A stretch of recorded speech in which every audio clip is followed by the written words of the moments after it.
Hello, welcome to Dissident Canada. My name is Tyler, and with the World Cup going on, at least in football or soccer, if you're not weird, the immigration debate has slightly come up. Also, I suspect it's going to heat up a little bit more after Stammer's speech this morning, in which he mentions migrants. But here in Canada, there seems to be a problem with the right and their uh, uh, opinions, let's say, on immigration. And there's really two, okay? But before that, like I want to give credit. Like even the Europeans are starting to realize that there's a problem with unfettered immigration, where now I believe the EU is either passed or considering passing. Hey, if you just kind of shuffle migrants around the EU, we can fine you up to 21,000. I can't remember if it's dollars or euros. So that will cut down on the problem. Because, like, think about that. You have thousands and thousands being shuffled around in Europe, or in the EU specifically. You do that, you're gonna add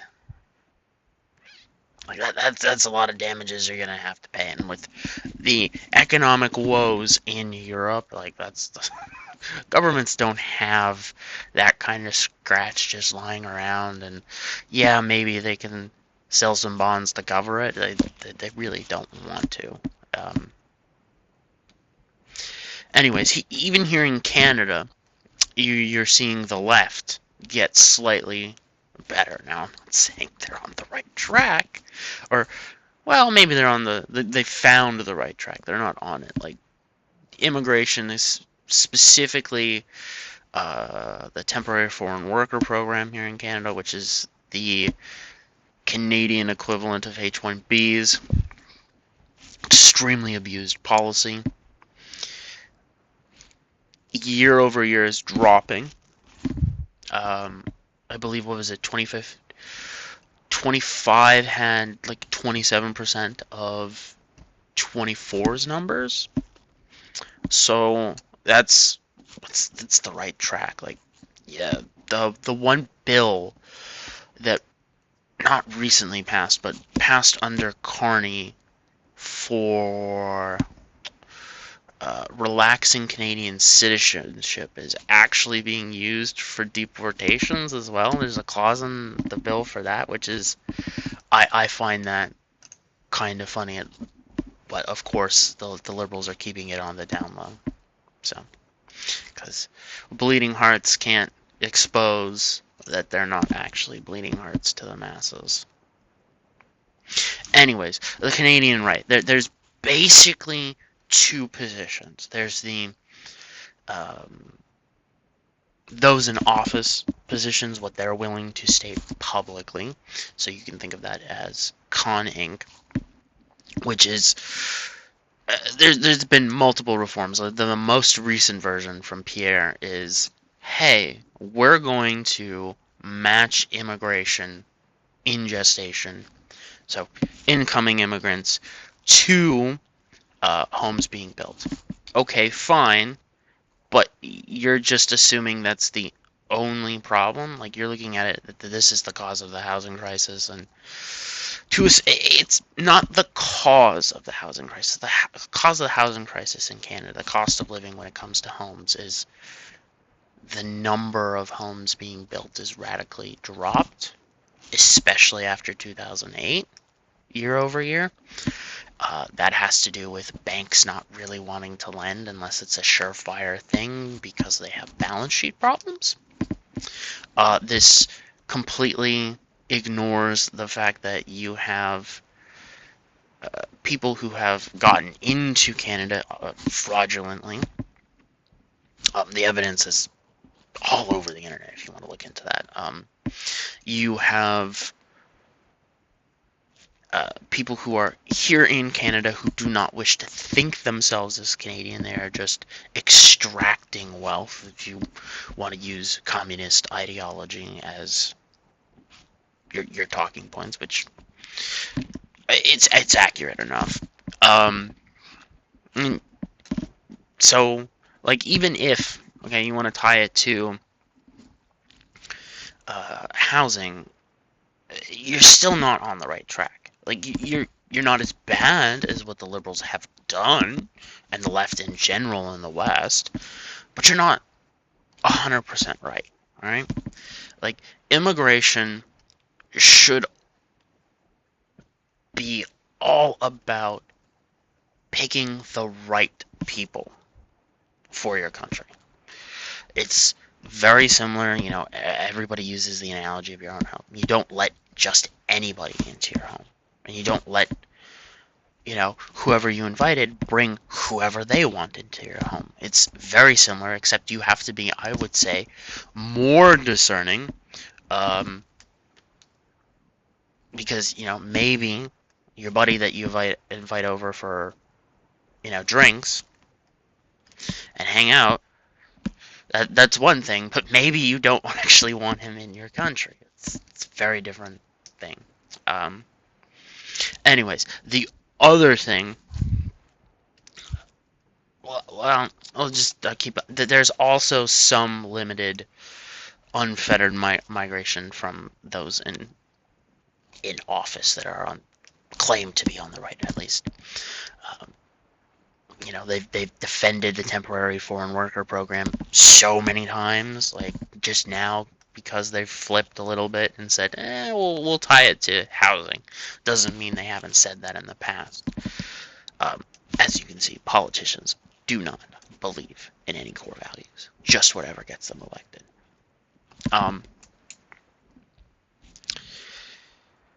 Like the last election, there was basically no distinguishing difference between what Carney was saying and what Pierre was saying when it came to immigration, if I'm remembering correctly. Like, sure, there were probably differences, but it was probably mostly talk.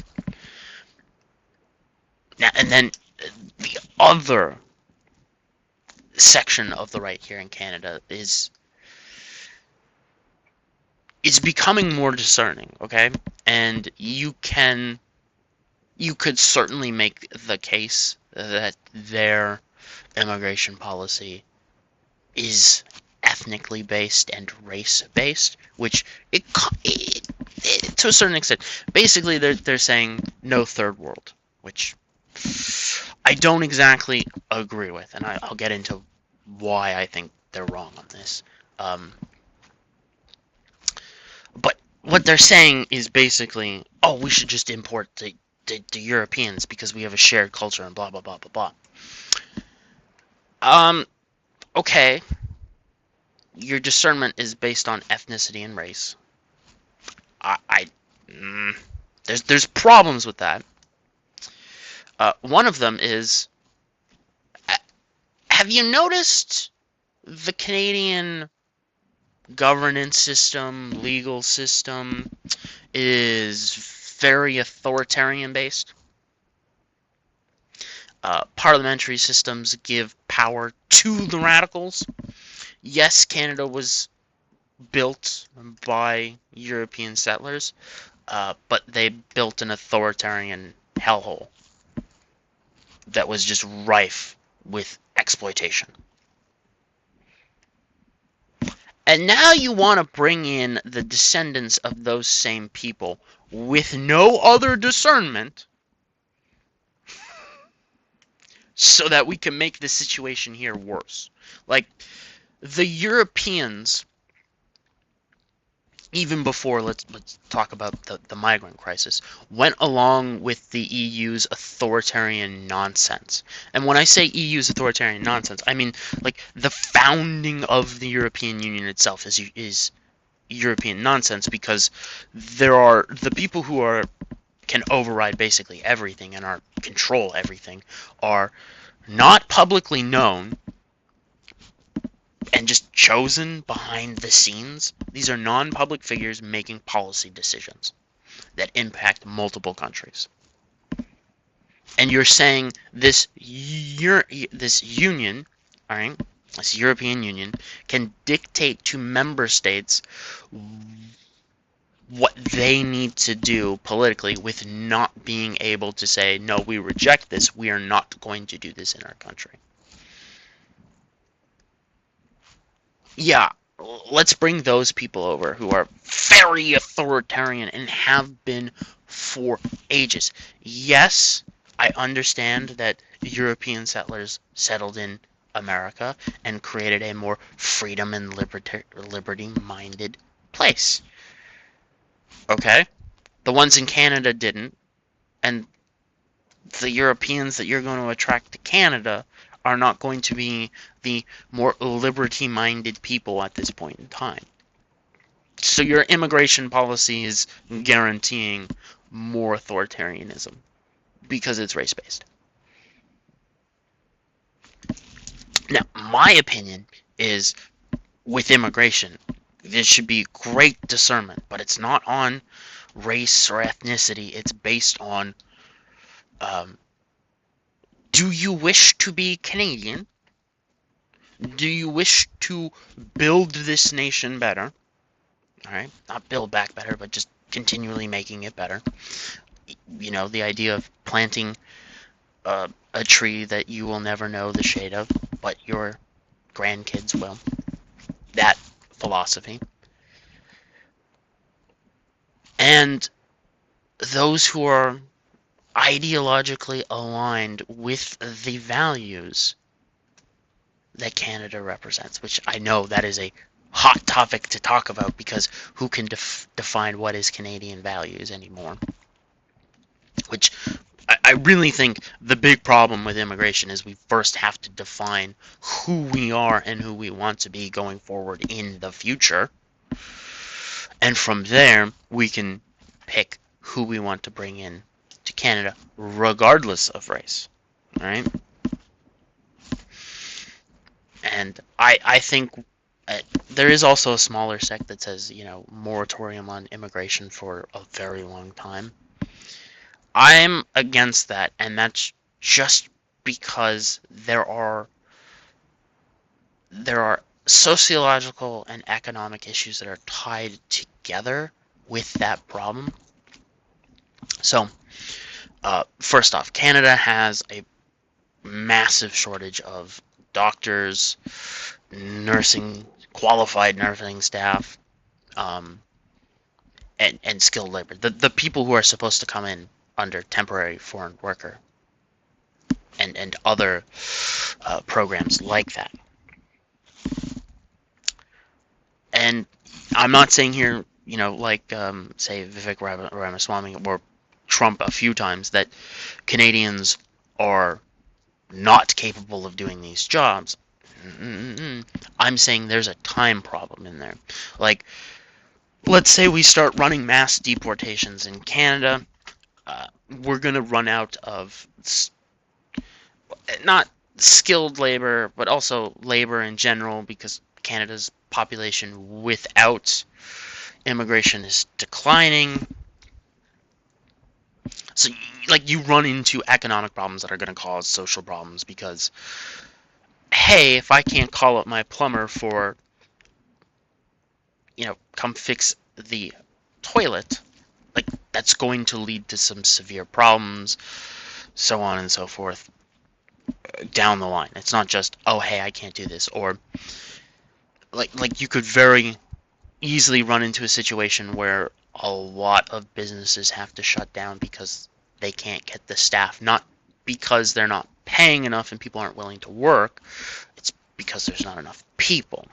All right, and you can then also run into, you know, in the healthcare sector, run into a problem where, I mean, you've already got patients dying, waiting, but now you have a severe shortfall of doctors. So you need immigration, but it should be tailored to what you are short of and to the people who will make your country better. Like, it has to be extremely nuanced and extremely discerning criteria. Whereas the left is, let's open it up to everybody, And then there's a few factions on the right. Either no, we let nobody in, we deport everybody, and we cause massive problems throughout Canada. Uh-huh. Uh, or we basically keep the same policies, but we limit it, tie it to housing instead. We're not fixing anything. We're not exactly making it too much worse. Or we bring people in based on ancestral ethnicity and we create more authoritarian, or likely to create more authoritarianism.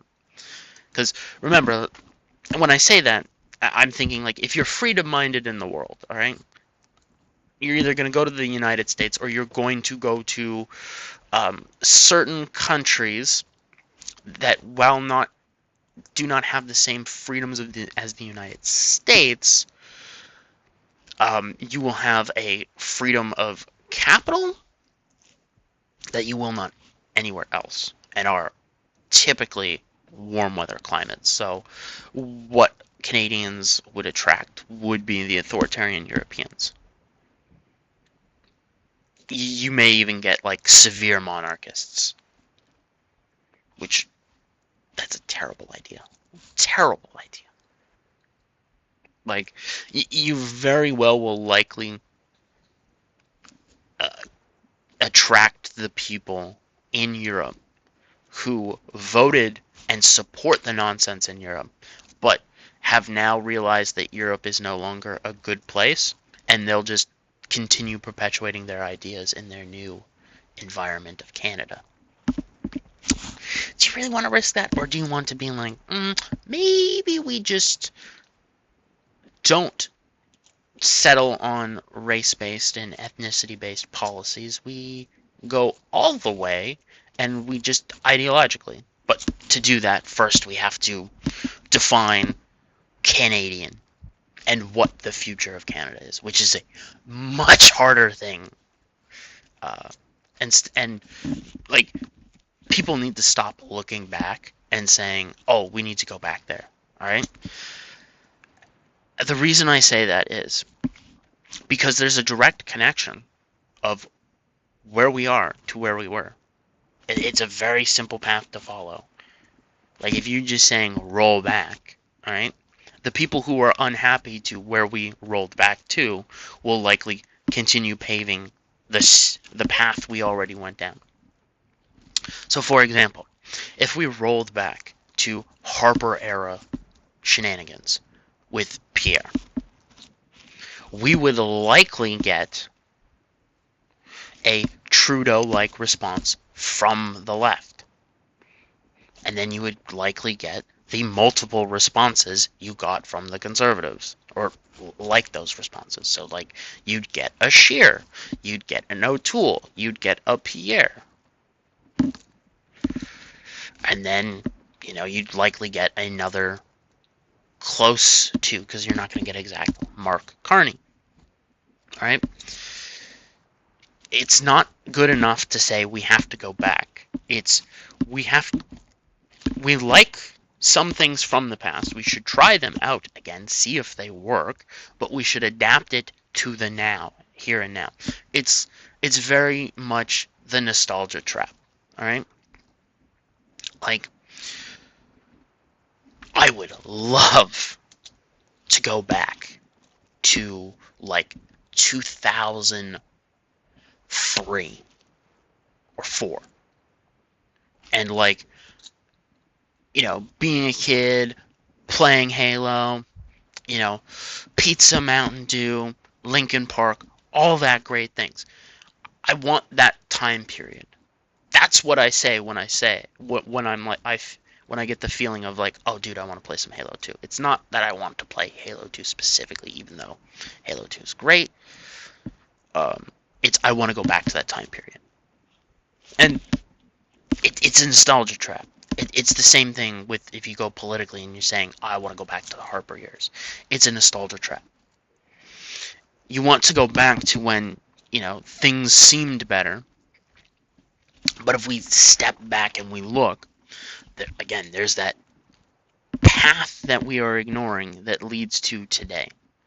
That is going to be very difficult to deal with.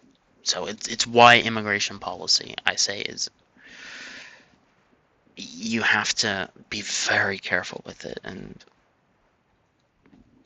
it's not as easy as saying, hey, let's just import the Europeans instead of everybody else. You have to be more discerning than that. Like, there are Europeans I would bring over. Like, don't get me wrong. I'm not saying that. I would bring over Count Dankula because that's hilarious. Like, just for the meme, I would do that. But also, like, he would be someone I think that would reflect part of Canadian values very well. Someone who's very critical but deals with his criticisms in a very humorous way.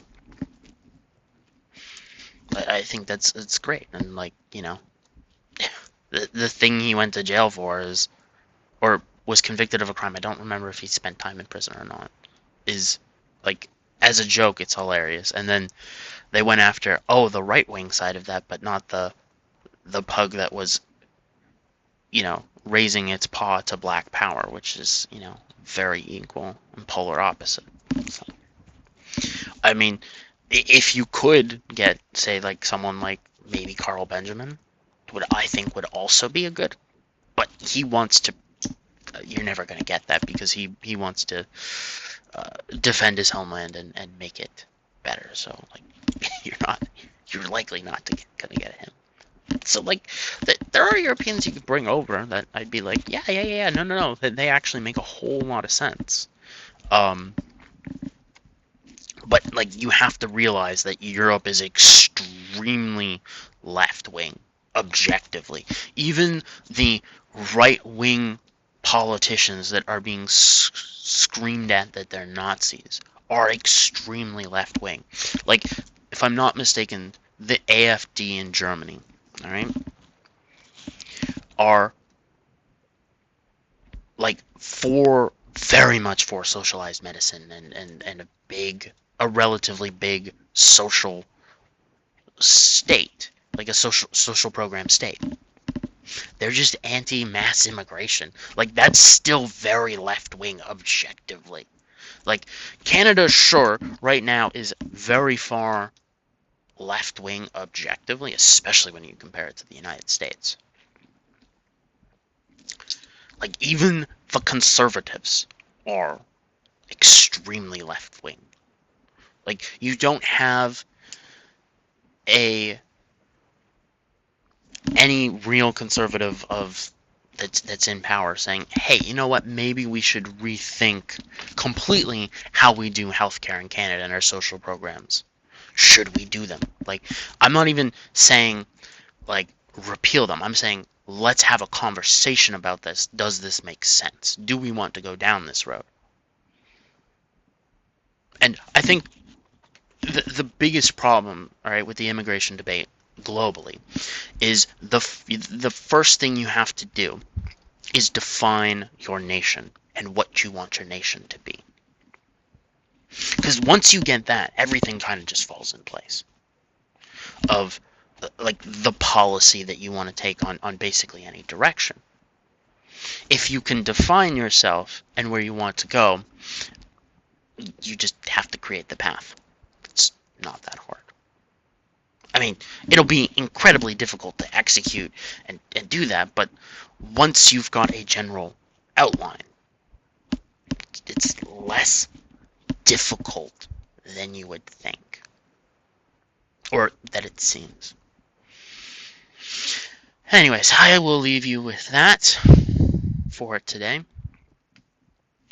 Tomorrow, I have no idea what's going on. I may talk about the efforts to continue to get a deal, even with Trump kind of sort of sabotaging it and what's going on there. I may talk about that. We'll see. Inflation rose, which, no shit, but it's not really inflation. It's oil shock. Maybe we'll talk about what's going on in the currency markets as it reflects to the loonie, and how you have a the semi-strengthening dollar and a very much weakening loonie in comparison. And also how that, how the yen fits in there too. Maybe we'll talk about that. There's a few things to talk about. Anyways, I hope everybody has a good day. See you tomorrow. Till then.